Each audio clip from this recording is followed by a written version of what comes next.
The worldwide Great Depression of the 1930s deeply affected British Columbia. The economy collapsed. Almost overnight, millions of Canadians were unemployed. Teenage boys ended up on the West Coast, hoping to ride out the misery in a milder climate. Bob Smeal, who later in life became president of the BC Federation of Labour, was one of those boys. He left home at the age of 14 and hopped freight trains for free transportation. He was homeless, starving, lonely, and cold.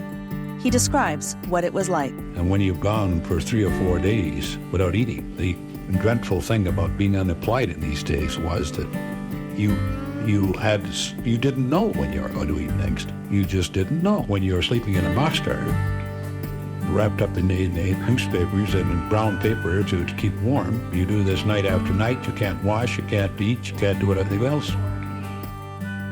Smeal joined the On to Ottawa trek in Vancouver, one of thousands of single unemployed men who tried to take their case to politicians. He was at the Regina riot when police broke up the trek, ordering the men back to the West Coast. Government wouldn't take responsibility for the failures of capitalism, so they blamed the working class. The unemployed were told they didn't want to work. You used to hear the politicians and the members of the clergy, other people, the press say, trouble with these unemployed is they won't work. It would start to snow at 10 o'clock at night. The city of Vancouver was paying 40 cents an hour for shoveling snow. And that the line would start forming at 10 o'clock at night. I would stand there all night until 8 o'clock in the morning to get a job snow shoveling at 40 cents an hour.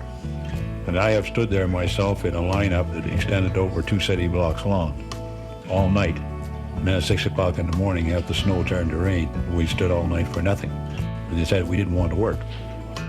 It was experiences like Bob Smeal's that fueled the great union organizing drives of the 1940s and helped to build the most militant labor movement in the country, right here in BC.